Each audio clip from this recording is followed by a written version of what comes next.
Hello, my name is Josh, and today we're doing another round of photo recap, where today I talk about my favorite photos from March of 2023.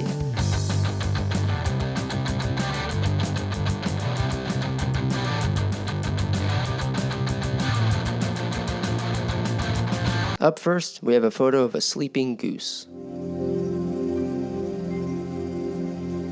This photo was taken on Ilford HP5 Plus with a Ricoh XR2 and a 50mm lens. There's a theme in this month's photos where I photographed a lot of animals. I'm not sure why that is, but I guess I was just around a lot of animals. There's always this immense pleasure when you get your scans back from the lab after you know that you've taken some pictures of some animals, and you never really know how they're going to turn out. And you get to see that they actually cooperated in the way that you hoped that they would. Here we have a photo of a goose that's taken a little nap, which I didn't know they did while standing on one leg, but interesting nonetheless. I crept up real slow. There were about 6 or 7 of them napping, and I didn't want to disturb them, but I was loving what their reflections were doing in the little reservoir that was behind them closer to me.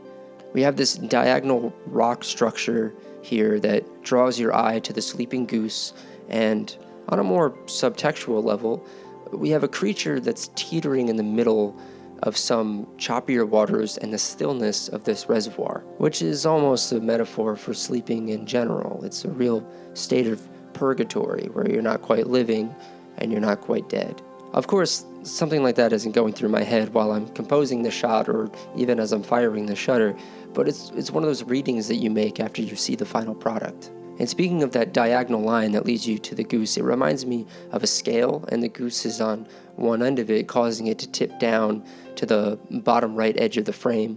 That scale and that line going downward from left to right is pleasing. It's less strenuous on the eye than if it was going upward from left to right. And we'll talk about that a little later, but first we have a photo of a greenhouse. This photo was taken on Ilford HP5 with a Ricoh XR2 and a 28mm lens. This is a big dome greenhouse structure of the Brooklyn Botanic Garden, and it was taken from outside the garden from the sidewalk because I didn't actually want to go inside. I've actually never been inside, but I'll be damned, and this photo doesn't make it look inviting and epic as hell. I was just out on a photo walk, and the sun was setting on the west side of the city, and it was blasting through the windows of this little greenhouse here, and I just had to stop and take a photo of it. I actually took a couple photos of it. Here's another one. There are several things that I like about this photo. One of them is the contrast between the black and the white. I think that the HP5 really handled the contrast of this photo in particular very well.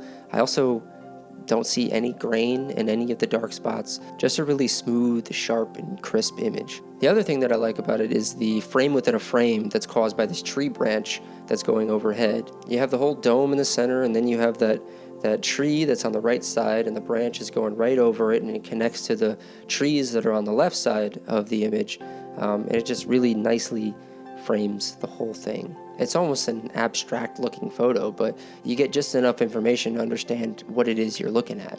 Up next, we have a photo of a Cadillac Eldorado. This photo was taken on Ilford HP5 Plus with a Nikon FG and a 50mm lens.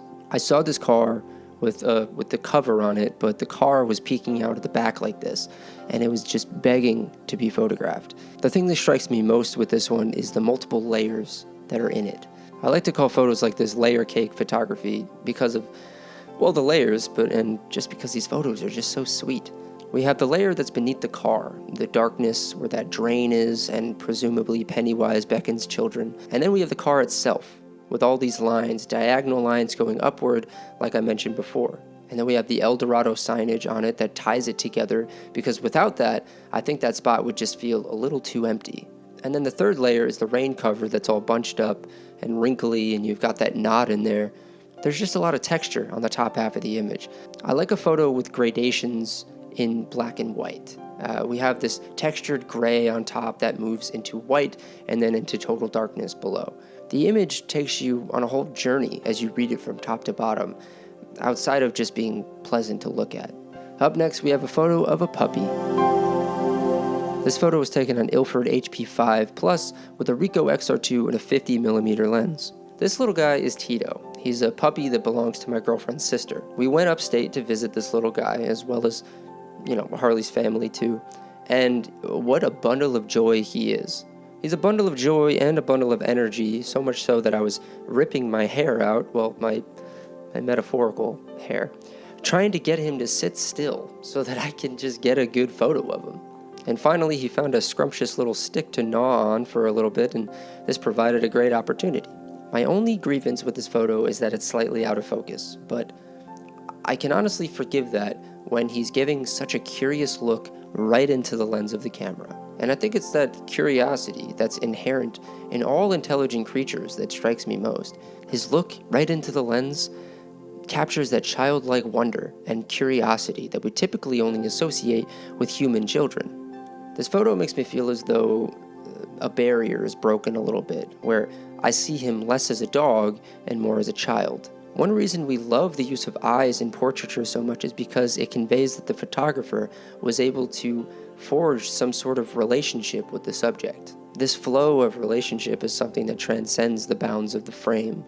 My relationship, tangential as it may be with Tito, passes through my camera to all of you in a way that I find inviting and curious and interesting, and I think we should all kind of explore that a little bit. Up next, we have some silhouettes of some birds. This photo was taken on Ilford HP5 Plus with a Nikon FG and a 50mm lens. I was on my way to the lab that I go to, exposure therapy in Brooklyn, and I came across these birds just chilling on this low roof next to me. And they seemed to be following me as though my head were made of bread, like I had a bread head, so I had to think and act quickly. I knew that I wanted to achieve the silhouetted look as the bright sunny sky was blasting them from behind. As the bright sunny sky was illuminating them from behind. I took a meter reading of the sky and I set my shutter speed to that number and I reframed and I took the photo. And I'm not going to lie to you, there was some slight post-processing work that needed to be done to just really darken those shadows, but honestly there wasn't that much. And about the composition, we have yet again an upward diagonal line. And this goes to show that there isn't a correct direction that your diagonal lines need to be going. It's all about context. And that being said, the direction of the line can evoke a psychological response, like this photo side by side with the first photo of the goose sleeping. I'd say that this one has a more triumphant feeling, a real sense of growth, while the first photo has a sense of somberness, a calmness about it. Or maybe it's just me, I don't know. Maybe I'm alone in this. Let me know if you agree with me on this point. I'm also happy that this photo was able to capture the fact that these are birds with nothing more than just their silhouettes. It gives a feeling of menace to the birds, like they're shrouded in mystery, like the meme about birds not being real or that they're secretly just robotic government cameras that are keeping tabs on us or some nonsense. It just really has like a nice yin-yang energy about it, and that's, I think, why I like it so much. It's just a very balanced photo. And that about does it for my photo recap of my 5 favorite photos that I posted in March of 2023. I can't wait to show you guys what I have coming in April, but until then, here are the rest of the photos that I posted in March, and I'll see you guys next time.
let's do some